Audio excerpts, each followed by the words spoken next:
Buenos días, tardes o noches y bienvenidos a un nuevo episodio de Melodías del Pasado. En este episodio vamos a hablar acerca del blanqueamiento de la música, el blanqueamiento cultural o la masificación de la música. Y pues bueno, no sé. Pues vamos a ver cómo el contexto histórico contribuye a que la música creada por minorías se vuelva un producto consumido por las masas. Y pues como lo hemos visto en los otros episodios, la música es un medio que utilizan los diferentes grupos para expresarse. Es una manera de compartir su historia, sus sentimientos, sus experiencias de vida, ¿no? Entonces, como hablábamos en el episodio pasado, existen diferentes subculturas. Y las subculturas, a través de su música, afirman su identidad, muestran resistencia contra la cultura dominante y pues demuestran su lucha. Y esta música, gracias a diferentes factores, no solo se queda en su esfera, sino que se esparce por todo el mundo. Sí, así es. Y bueno, todo eso con ayuda de gente que comercializa, ¿no? La música, el papel que tienen las empresas, las distribuidoras, pero pues desde un contexto de generar dinero, ¿no? A generar algo económico. Es muy importante tomar en cuenta que los avances tecnológicos han ayudado mucho a que se pueda comercializar la música, porque en años previos se había visto que pues la música normalmente se quedaba en un mismo lugar porque no había manera de que se pasara. Entonces con estos avances tecnológicos y de comunicación se ve que ya no solo se queda pues dentro de la esfera, como decía. En el episodio pasado estábamos mencionando sobre la radio. O sea, productos como la radio, la televisión, los cassettes, el vinilo, obviamente me adelanté un poquito, ¿verdad? Pero todos estos avances tecnológicos que permiten que se grabe la música hacen que sea posible que se comparta. Esto también va de la mano con la globalización. O sea, al momento que estamos más conectados entre todos, pues ya música de México puede llegar a Europa y pues obviamente los movimientos se van compartiendo y como dices tú, pues se comparten las historias y diferentes subculturas van agarrando cosas que les gustan de otras y crean sus... Sí, su masificación. Y pues bueno, en el caso del jazz, conocemos muy bien el contexto que, como ya lo mencionábamos en el episodio anterior, como le decían, el renacimiento de la ciudad. ¿Cómo se llamaba la ciudad? ¿Te acuerdas?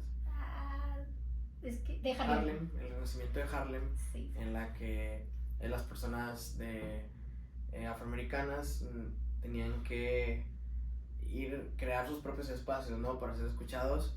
Pero ¿qué pasa después? Que esta música empieza a sonar mucho en las ciudades, que la gente blanca empieza a tocar esos instrumentos, a tocar ese ritmo, a apropiarse de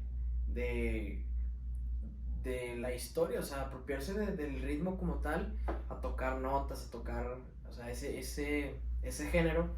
Pero ¿qué pasa? Pues él, por ser blanco, tiene esta facilidad para comercializar su música, que es lo que mencionaba en nuestra investigación acerca para saber si el artista puede ser reproducido en la radio, ¿no?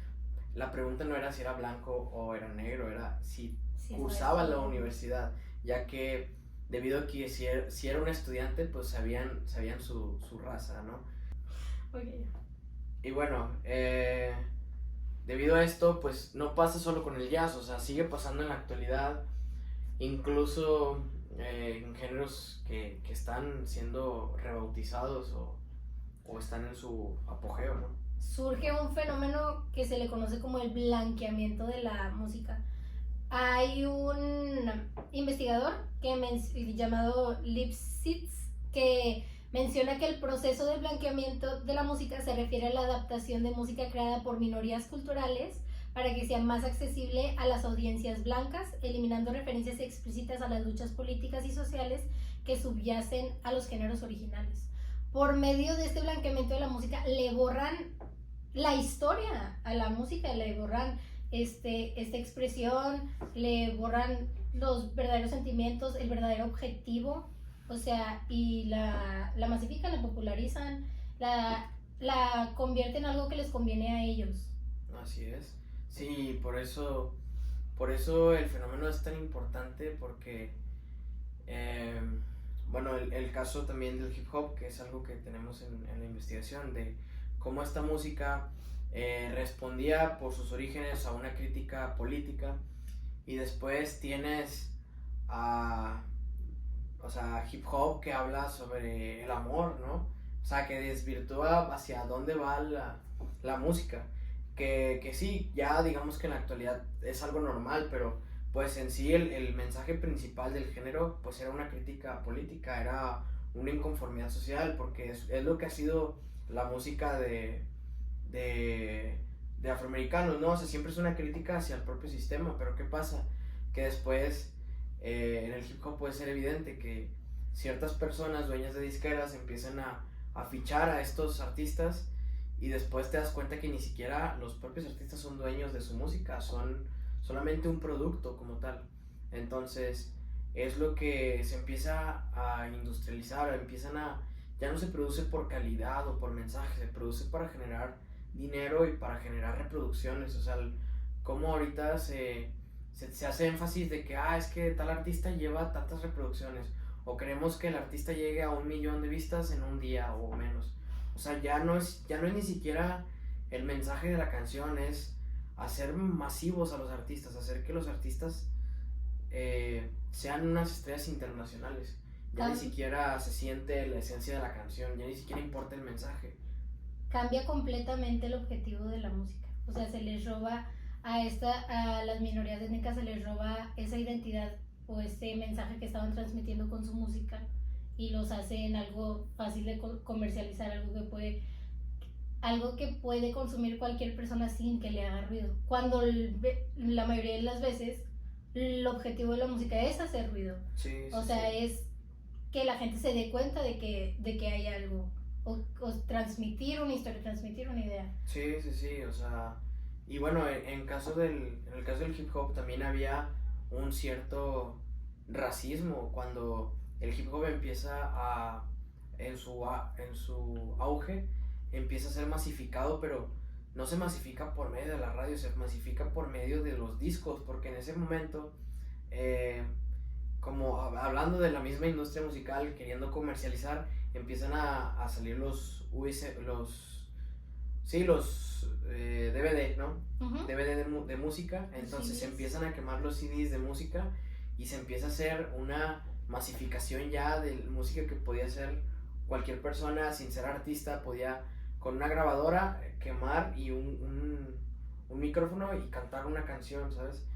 Y bueno, el hip hop se esparció de esa manera, pero ¿qué pasa? Que había ya tantas personas escuchando hip hop que incluso el gobierno empieza a meter mano, empieza a hacer la prohibición, lo mismo que pasó con el rock and roll, empiezan a prohibir el hip hop porque el mensaje pues siempre iba en contra del sistema. Y se me hace bien interesante también que dentro del mismo género hip hop había un racismo hacia la gente blanca, porque sabían que ya les había pasado con el blues y ya les había pasado con el jazz. Entonces tenían un nuevo producto, ¿no? Tenían un nuevo arte y no querían que la gente blanca interfiriera dentro de su música, porque por fin otra vez tenían su identidad y no querían que nadie se las arrebatara, como pasó con las otras cosas. Y no fue hasta que, bueno, en el caso del rap, no fue hasta el 2002, 2003 que llega Eminem, que es el primer rapero blanco que hace rap blanco sin ser apropiación cultural, debido a que viene de una comunidad de guetos en Nueva York y cuenta su historia. O sea, él sí le fue fiel al mensaje, pero también tienes como Ice Ice Baby, la canción de rap que ni siquiera, o sea, no responde y es música que se hizo popular y dices, bueno, no es el mensaje, ¿sabes? Entonces sí, o sea, se me hace bien interesante cómo no fue hasta Eminem que rompieron ese tabú que se tenía con la música para los negros. O sea, era música para gente negra, no tenía por qué entrar gente de fuera, gente que no lo vivía. Y bueno, o sea, se me hace un fenómeno bien interesante. También es bien interesante, mencionaste que la música, o sea, lo ligaste con la idea que habíamos dicho que se prohibió el rock. Ajá. O sea, también que el gobierno empieza a meter mano en el rap y pues en las comunidades de hip hop. Eso también se ve en el reggaetón. O sea, no necesariamente que el gobierno, pero todos estos, o sea, toda esta música producida por las subculturas es mal vista. O sea, es mal vista, tiene algo malo, tiene, o sea, por ejemplo, decían que el baile en el reggaetón era donde se metía el diablo. También decían, creo que algo similar decía de cuando bailaban el jazz o el blues.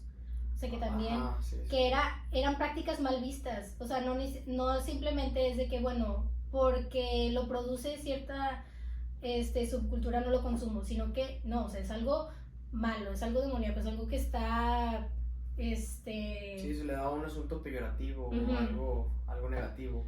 Y hay un punto en que pues toda esta música está increíble, la gente la está blanqueando y esta es la música que se hace popular y hay un punto en el que los críticos músicos, o sea, críticos de la música, se comienzan a cuestionar que si la música blanca realmente era mejor que la música de las minorías o que si simplemente era racismo o que si era auténtica la diferencia o si solo era una sociedad que se estaba enfocando en quién estaba produciendo la música. Sí, claro. Y bueno, otro tema del que íbamos a tocar en este episodio era sobre la ola inglesa, ¿no? Del rock. Cuando el gobierno estadounidense prohíbe el rock en el país, empiezan a salir superestrellas como los Beatles. Sí, The Cure, creo. O sea, ya había muchas bandas de rock que empiezan a... Sí, Pink Floyd, que empiezan a sonar populares y sí, o sea, es una apropiación. Creo que incluso Pink Floyd son los que tienen muchas escalas de blues en sus canciones. O sea, y no responden al blues como tal, o sea, responden a que ellos apropiaron ritmos que solamente que lo acoplaron a otro instrumento y a otra banda y le dieron otra canción y ya no, o sea, le borran la historia como tal al ritmo, ¿no? O sea, como decías ahorita, de apoyarse en la investigación, ¿verdad? Y esto obviamente no pudo haber sido logrado sin la globalización y sin estos avances tecnológicos. Y luego también otro factor que ayudó mucho a este esparcimiento de la música fue el movimiento de los derechos civiles en Estados Unidos. Sí. ¿Por qué? Porque al momento de estarse moviendo por diferentes lugares se va popularizando esta música, va llegando a diferentes lugares y pues termina. Sí. Así es. Bueno, y otro ejemplo que se me hace bien interesante ahorita que mencionas lo de que la tecnología que se creó, ¿no? O sea, la gente que comercializaba la música, que crean los vinilos, los discos, los cassettes, también como los mismos artistas fueron aprovechando o sea, los recursos, la tecnología, porque como en el caso del hip hop, la calle Magnolia es histórica en Nueva York porque era una tienda era una calle donde se ponían puros puesteros a vender CDs y cassettes. Y de ahí, de esa tienda, llegaron a salir raperos muy importantes que ahorita son, o sea, incluso leyendas. Pero durante una época el gobierno cerró los mercados. Fue cuando empiezan a salir estos anuncios de que no compres piratería, no comercialices estos productos, ¿sabes? Porque era una manera de combatir al sistema. Era una manera de los mismos músicos combatir al sistema por medio de los mismos cassettes que el sistema les había proporcionado para comercializar. Entonces es un fenómeno bien genial porque volvemos a lo mismo, o sea, la música responde a la rebeldía y creo que si algo incomoda, si alguna canción incomoda, si algo visual incomoda, es porque el arte tiene que incomodar, no tiene que ser algo pasivo, tiene que incomodar, tiene que causar un sentimiento. Entonces, sí, o sea, de esta calle, cuando el gobierno empieza con la prohibición, pues de cierta forma interrumpe a la cultura porque ya los raperos ya no podían comercializarse sin ellos generar dinero porque tenían que firmar con una disquera para que los descubriera o sí, buscarse otra manera de que el sistema volteara a verlos a ellos. Y se me hace bien interesante también con el reggaetón porque también a lo mejor nosotros somos de otra época, ya no eran CDs, pero ¿qué pasó con con YouTube, ¿no? YouTube fue una plataforma que impulsó a muchos artistas y sacaban sus canciones por medio de YouTube, videos o así, pero ahorita existen plataformas como Spotify, o sea, de cierto modo el sistema siempre ha tratado como de parar a los artistas, pues para generar ganancias y que el sistema no pierda, ¿no? O sea, Ujú. que ahorita los streams, todos pueden tener acceso a música siempre y cuando pagues una mensualidad por internet, porque en internet puedes encontrar todo fácil, todo gratis. ¿Y qué pasa? Pues la música se tiene que comercializar, o sea, el artista tiene que vender y de cierto modo ya no es lo mismo generar una visita en YouTube a generar 50 pesos de un CD vendido o en ese tiempo lo que valían los CDs, ¿no?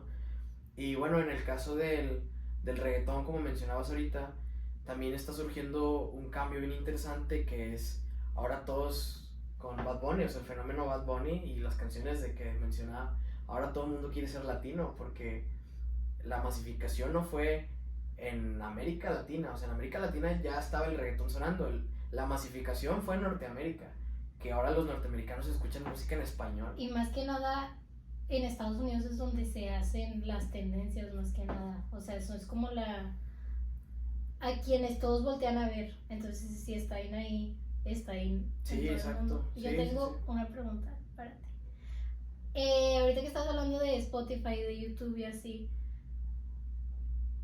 estas plataformas permiten que la música llegue a lugares donde no llegaría por medio, o sea, con discos, porque está muchísimo más difícil comprar un disco a conseguir una canción en YouTube, conseguir una canción en Spotify o en cualquier plataforma de streaming. Ujú.